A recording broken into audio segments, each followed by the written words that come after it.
Gut juice today, people.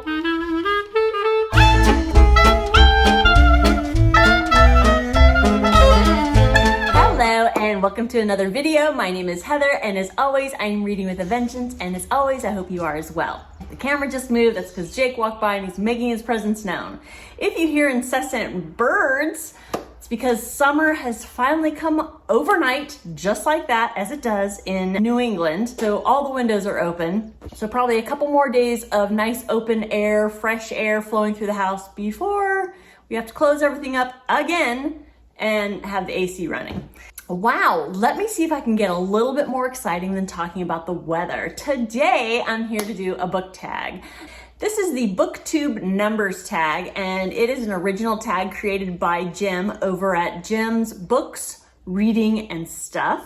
I was tagged by the lovely Nikki over at Red Dot Reads. If you don't watch either of their channels, go check them out. Nikki and I have so much in common as far as our reading tastes go, and I love watching her videos. So she tagged me, and so here I am. So there are 10 questions in this tag, and I was specifically pleased to do this particular tag because there's a lot of tags out there that the questions are kind of centered on getting to know the booktuber, and those are cool. I like doing those every once in a while. I've done a couple of them myself. They're enjoyable, but I think what's even more enjoyable, in my opinion, for people who watch Booktube, the tags that I think are more enjoyable for them are tags that include questions that the answers will be books in some way. But I thought this one was a really good tag. Hats off to Jim, because the answers are going to be mostly books. Let's get on with it, shall we? I've been blathering on for how long now? I don't know. I don't want to touch oh, it says 4 minutes now. Hopefully I've been able to edit most of that blather out. So let's get on with the tag, shall we? Question number 1. What was your first Booktube video? Okay, the first question makes me a liar right off the get-go. What was your first Booktube video? My first Booktube video, and I have my laptop here in front of me so that I can come up with answers in a decent amount of time. So my first Booktube video was my top 21 books for 2021, because I did start my channel early in the year, I think around February, and I thought, well, that's probably the best thing to start with, because they're probably in my top 3 favorite Booktube videos to watch are favorites of the year. So yeah, that was my first Booktube video. And it was also the easiest one to do because I'm talking about my favorite books, which is why I started my Booktube video, which is my most favorite thing to talk about is my favorite books. So I thought if I'm gonna, take off some of the awkwardness of doing your first video, when you're sitting in a room by yourself, no offense, puppy dogs, talking to my iPhone, really. So I thought I'd better do a video where I'm actually kind of enjoying what I'm talking about. So that's why I chose to do that one first. Question number 2. How many books are you currently reading? 3-ish. And I say ish because. So I've talked about in a previous video that I usually have an audiobook going and a physical book going, which I do. So the true answer is 2. But I have a third one that I've had on my e-reader for literally 2 years. I'm trying to get my certification as a yoga instructor, and there's reading that's required before you graduate, but it's not the most compelling books. So what I have on my e-reader is Healing Path of Yoga. As far as books about yoga go, it's okay. Yoga go. That was weird. Yeah, it's okay, but I probably read a few pages once a month. So more blather. But what I'm really reading is my audiobook that I'm listening to right now is Squeeze Me by Carl Hiaasen. This is, I believe, the 8th in the Skink series. If you don't read Carl Hiaasen, but you enjoy laughing when you read, you're missing out. He writes some campy murder mystery typically, but they all take place in Florida, and the quintessential Carl Hiaasen book is really about the characters that he writes. He writes some eccentric, bizarre, quirky's a good word for Carl Hiaasen characters. Anyways, that's what I'm listening to, and the book that I'm reading, I don't have at my fingertips, but I'm reading A Long Way to a Small Angry Planet by Becky Chambers. Question number 3, what were the top 3 books that you read last year? I probably know off the top of my head. Number 3 was Song of Achilles by Madeline Miller. Number 2 was The Beekeeper of Aleppo by Christy Lefteri. And the number 1 most favorite book I read last year was Boy's Life by Robert R. McCammon. Absolutely stellar. Of course, if you want to listen to more that I have to say about those 3 books, you can watch my very first video that I ever recorded, and that's my top 21 books that I read in 2021. Question number 4, how many books did you read last year? I read 108 books last year. It was the most books that I've read in any year. My reading ebbs and flows as far as quantity all the time throughout my life, and last year it flowed with a vengeance. And yeah, I couldn't get enough. I couldn't read enough. I couldn't get my hands on enough. I couldn't start enough books. To be fair, that included graphic novels, short stories, comic compilations. And even if I did take those out, probably the number of full-length novels that I read last year probably still was more than any other year. So yes, 108 is the magic number from 2021. Question number 5. How many books have you rated as 5 stars this year? Ooh, that's an exciting question. How many was it? 7 books so far, so more than 1 per month. So that's pretty good odds as far as 5-star reads. What were they? Really quick. First 5-star book I read this year was We Should All Be Feminists by Chimamanda Ngozi Adichie. It's actually an essay that is book form of the TED Talk she did on feminism. Absolutely outstanding. The next 5-star didn't come until February, and that was Wolf by Wolf by Graudin, which is the first in the duology. The next 5-star book was Psalm for the Wild Built by Becky Chambers. The next 5-star I read was The Final Revival of Opal and Neb by Donnie Walton. Then The Heart's Invisible Furies by John Boyne. And a little bit of a spoiler for my next wrap up. The most recent 5-star read that I read this year is The Island of Missing Trees by Alif Shafak. I can't wait to talk about that one. So 7 for this year. Question number 6. Do you have a reading target for this year and are you on track? Yes, I kind of do. Not so much how many books I want to read, although I do kind of set an arbitrary number. You know, since I read 108 books, I think I set a number of 120 for this year, but I'm not interested in meeting a numeric goal. But my reading goal for this year is to read down my personal library. I've mentioned that before. I want to read what I already have. Am I on track? No, I'm not. I discovered my library, my local library this year.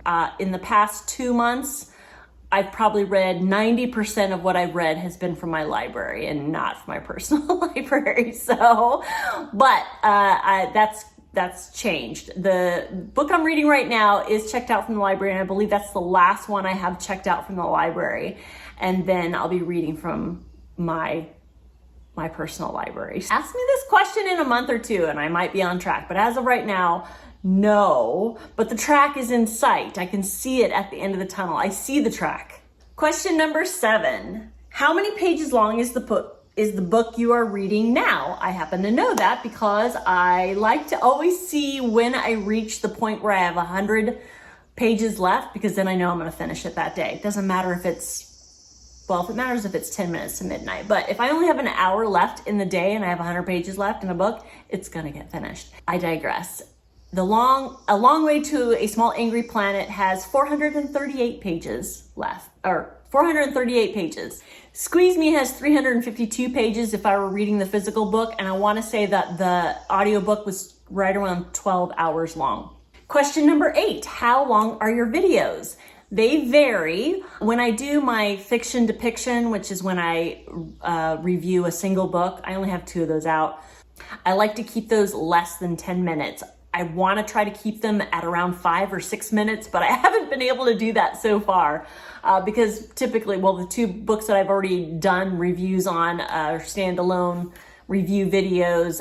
They're books that I love, and it's hard to kind of keep those condensed. The sweet spot as far as what I like to put out, as far as length in videos, falls anywhere between 15 minutes and 25 minutes. I definitely like to keep them less than 30 minutes. Anywhere in between that range is, I think, just right as far as keeping somebody's attention, having relatively interesting things to say without blathering on, which I tend to do sometimes.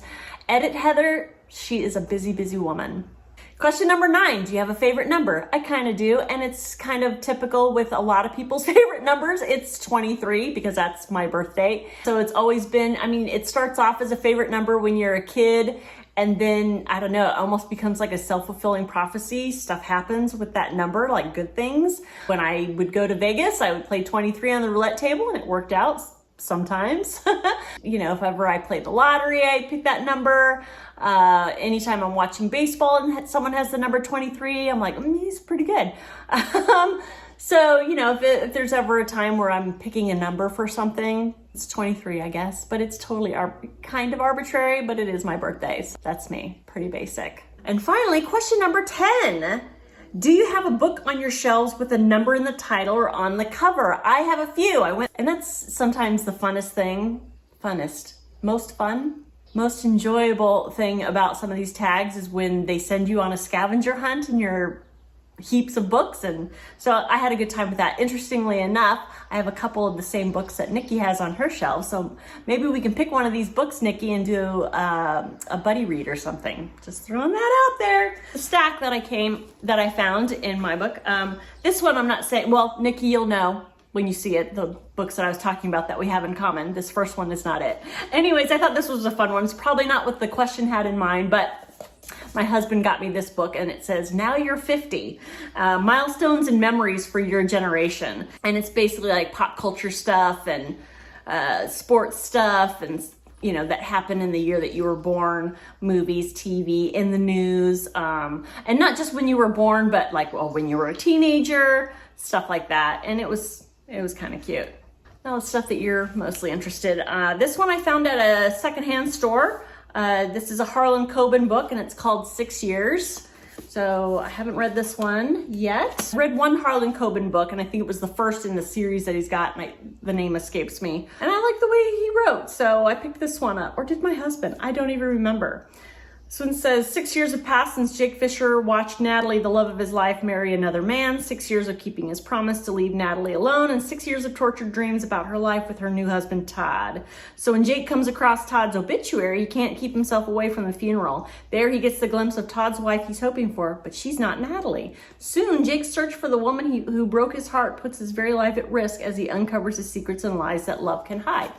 6 years. The next one I found, also probably not what the question had in mind, but I just thought I'd bring it up because it was super cute. This is another book that my husband got probably from one of our anniversaries, and it's called Our Q&A. Q&A a day, 365 questions, 3 years, 2,190 shared answers, 3-year journal for 2 people. So lots of numbers on that one. Super cute. Just every day has a question, and then you and your partner answer it, and you can compare it. And June 23rd, when was the last time you cried? Ooh, that's not a fun one. Oh, did you work up a sweat today? Is there anything on your calendar that you're dreading? My answer is nope. And my husband's answer is my 40th birthday. He's a few years younger than me, and this is a couple of years old. If you could take a class on any subject together, what would it be? I said dancing, he said painting. So the next one, this is the one that Nikki and I had in common, 9 Perfect Strangers by Leanne Moriarty. She's one of my favorite authors. I can't believe I haven't gotten to this yet. It's been on my shelf forever. I'll get to it eventually. It's another one, The One by John Mars. I think Nikki and I are the only 2 people. I can't remember if she said she read it. I don't think she has. I think we're the only 2 people that haven't read this. And I hear nothing but good things about this one. So, and then finally, 11/22/63 by Stephen King. I have read this. I love this book. If you have any interest at all in a Stephen King book but are not interested in horror, this one's for you. It's outstanding. It has to do with time travel. It's so good. It is a freaking brick. but it is so good. I feel like this was a 5-star read. Interesting story though, why I had this copy, because I think I listened to it. So, but this was a gift. A couple of birthdays ago, my husband outdid himself. Husband is like the perfect gift giver. He knows how to give birthday gifts. And one of the things that he did is he bought me my own personal little free library that I talked about in another video. Another year, what he did, it was so awesome. He emailed like all of my closest friends or friends that I have been in a book club with, and he asked them to recommend their favorite book that they think that I would enjoy, and then write a note of why they thought that I would enjoy that, why they loved that book, and then why they thought I would love that book. And then what he did is he went to secondhand stores and he got all those books. I think it ended up being 13 or 14 books, got those all secondhand, then printed out the note that my friends wrote for me, and then pasted it inside. Like this one has my friend's note. This one was from my friend Maggie. Inside each of the books, and then put them in like a bag, like a gift bag, and gave it to me. It was probably the only time a birthday gift has ever made me weep with joy. It was the best gift ever. And I know I said that about the little free library. They are tied for the best birthday gifts that I've ever gotten. Anyways, I don't want to go too far deep down that rabbit hole, but yeah, so that's why I have this copy, and I'll always have this copy because it has that note. So yeah, 11/22/63. Do you see how I blather on? So that's the end of that tag. Thank you, Jim, for coming up with this tag. Thank you, Nikki, for tagging me. I tag, and please send me a note if you don't ever want to be tagged in these videos. But if I tag you, there's no pressure. But I think it's fun to be tagged and to do these tags. So I tag Danny over at Danny's Book World, Amy over at Booktube with Amy, and finally Jack over at Spread Book Joy. Again, no pressure. I just think these are fun to make and fun to listen to. I'd love to hear your answers. If you are not a booktuber and you're a subscriber and you have any comments on any of the books that I mentioned in this video, please feel free to comment down below. If you're still watching at this point, I'd really appreciate if you gave that like button a boop and a subscribe. If you don't do videos of your own and just for fun to answer one of these questions for me, I'd really like to know, do you have a favorite number that isn't your birthday? If you do, what's the number and why is it your favorite? I would love to know. Please feel free to comment down in the doodly-doo. Thank you so much for watching. I really appreciate it, and I will see you next time. Bye-bye.